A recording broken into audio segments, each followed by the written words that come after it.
Imagine living in a world where even the strongest warriors feared the punishments that awaited them. A world where women, already vulnerable, were not spared from cruelty.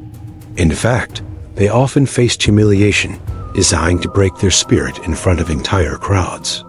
Tonight, you'll all step into that darker side of ancient history, a side that most history books prefer to keep quiet. But stay with me, because what you're about to hear isn't just another story of battles and empires. It's about the pain, the injustice, and the punishments that defined an era. And once you hear how women were treated in this system, you'll never look at those glorious ancient monuments the same way again.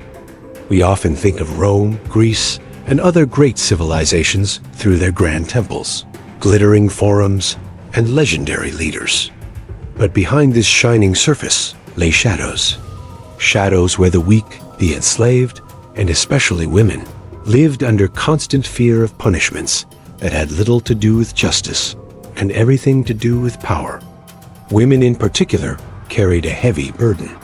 Their bodies were controlled, their voices silenced, and their dignity often stripped away in the name of law and order. A small mistake, or even an accusation, could bring consequences no one would wish on their worst enemy. But what made these punishments even more terrifying was not just the pain, it was how publicly and deliberately they were carried out. Public punishments were designed as theater. Entire cities would gather to watch. Men, women, even children were forced to witness, so that fear would root itself deep in their minds. For women, this public stage meant humiliation on another level. They weren't just punished, they were displayed. Stripped of dignity, turned into examples, and used as tools to reinforce obedience in society. And here lies the cruel genius of the system. People weren't only scared for their lives. They were scared of the shame of being reduced to nothing in front of everyone they knew.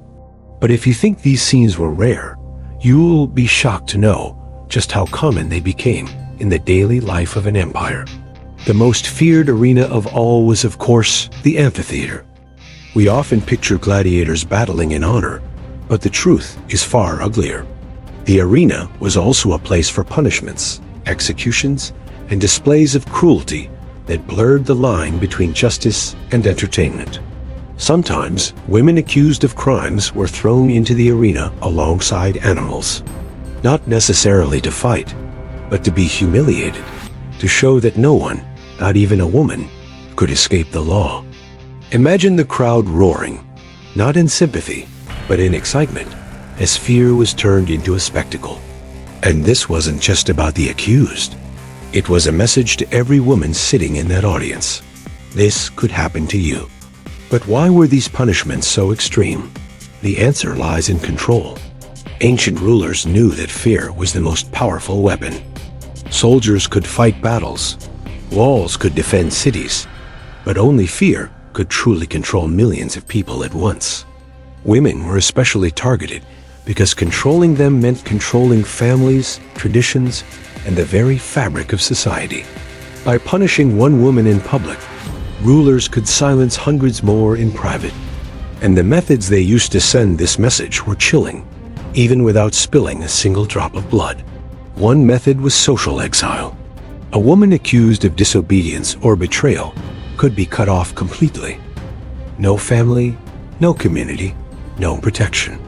In a world where survival depended on the group, this was a punishment as devastating as death itself. Another was forced labor. Women could be sentenced to grind grain for hours, day after day, until their bodies broke.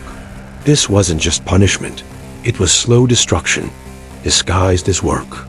But the cruelest punishments weren't about physical pain at all. They were about shame. For women, shame was often worse than pain. Imagine being paraded through the streets, mocked by strangers, abandoned by friends. No whip, no sword, yet the punishment cut deeper than any wound. Even small offenses could lead to public disgrace. The goal was not justice, but example. To remind everyone, especially women, of their place. And while this sounds medieval, the seeds of these practices still echo in parts of our world today. Now, It wasn't only women who faced such horrors. Men too were punished, often brutally. But what makes women's suffering distinct is how it intersected with gender. Men were punished to enforce obedience. Women were punished to enforce silence. And the cruel irony? In many cases, women weren't even guilty of the crimes they were accused of. A whisper, a rumor, or the word of a powerful man could seal their fate.